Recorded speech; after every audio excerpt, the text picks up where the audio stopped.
What's going on, everybody? Welcome back to my channel. This is part 3, and I've already kind of got a bunch of the pieces, but I'll just kind of go over what I got. Again, this is for the engine bay compartment, and yeah. Okay, so last we left off, I put everything inside the dash. Fast forward, I got most of my engine bay compartment components for the AC just from online, Rock Auto, AutoZone, Napa, and that kind of stuff. But so I'll just kind of go over what I was able to get and what there was one piece I had to, or a couple pieces that I had to get at like a junkyard. So for instance, last you saw, this is where my evaporator that is newly inside my HVAC box would go to. This is the expansion valve, the little gray the rectangular thing there. Okay, this is where 2 lines come out, and they obviously connect to the 2 lines coming out of the firewall, which is from your evaporator core. Okay, this line is brand new. You can get straight from anywhere. This is the little muffler that comes on it, and it comes straight to here. These vehicles were R12, and R12 is no longer allowed to be sold and whatnot, or I guess manufactured and put in. So this is technically the R134 conversion. So you'll need these, okay, which I got this off jeepair.com, and it's just the R134A conversion connectors here. This is your little test ports, I believe. So that connects to there. And then you have the other side. This is the one hose that I actually had to get remade. Okay, this goes from the dryer, which the dryer is right down here. So that there's a little cap on there. This dryer nut goes right onto there. Okay, and it comes this way.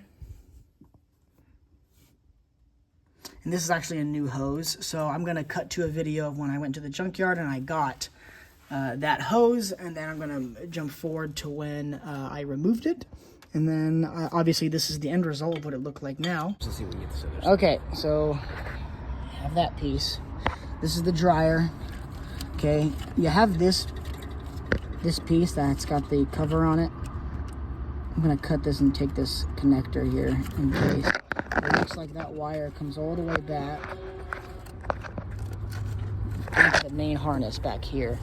And you also have on that same pigtail, that same little harness, you have the single connector that goes to the compressor, which I know mine's got. And then you have the 2 wires, you have the ground, and then you have the actual line that's on the compressor. It comes all the way down here. Cut it out to connect it.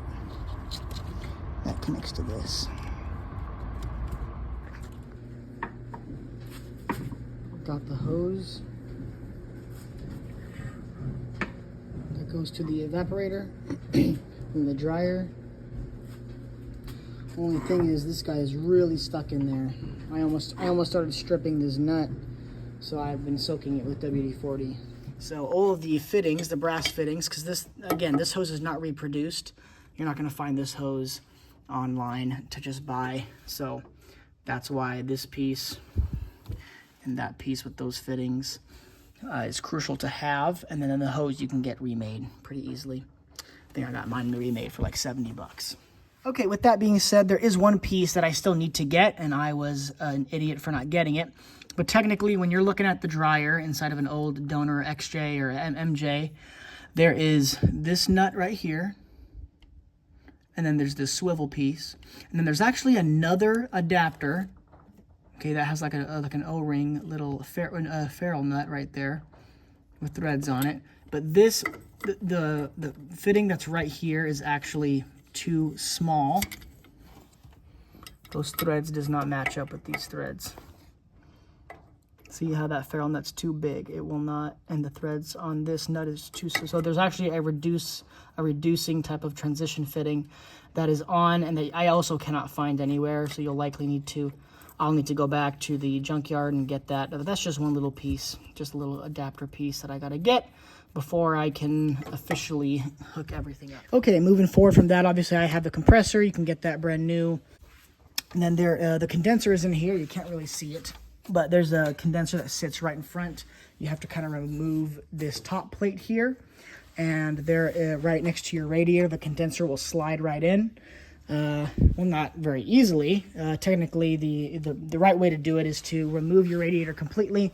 I didn't want to do that, so I removed the fans and I removed the top plate here, and then I kind of picked it up and pushed it this way with my hoses still connected because I'm lazy, and while I was holding it, my wife slid the condenser in.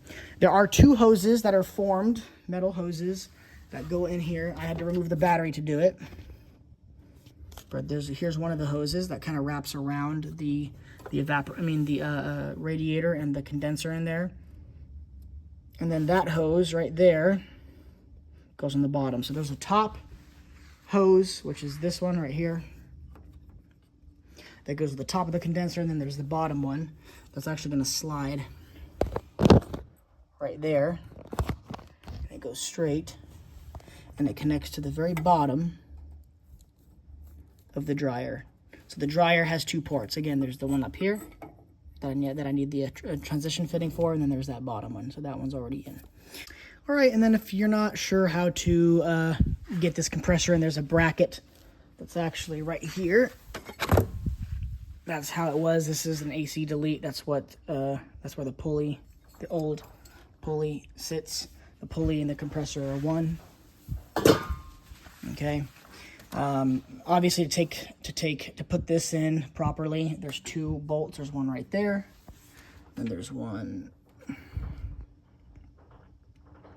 right there beneath the shiny one. They're pretty big and they're long. They span across the whole bottom part of the bracket. You're gonna have to loosen up the power steering. There's a tensioner, and then you're gonna have to remove your serpentine belt. I will say that this was a pain to get back on because this pulley is larger than the AC delete pulley, okay, by quite a bit. I did not have to change to a new serpentine belt. I thought I saw someone somewhere say that, but you don't have to do that. But you do have to loosen this bolt, that bolt. There's a bolt under here, and then of course the tensioner, which is underneath this guy.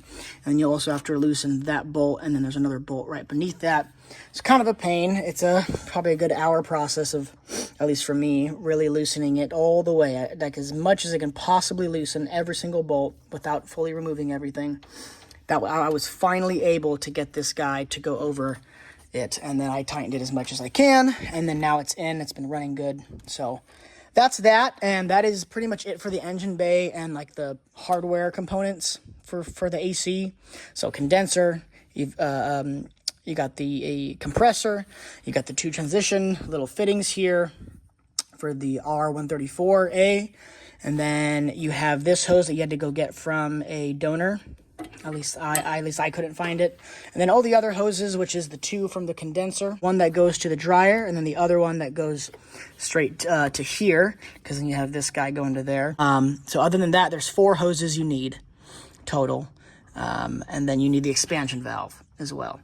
So as long as you guys got all that down, then everything that is left is technically some of the more tedious stuff, which is the electrical wiring. If you have a heat-only vehicle, Comanche, you will need 2 fittings that peel off the main wiring harness here that is supposed to connect to this, and it's supposed to connect to this.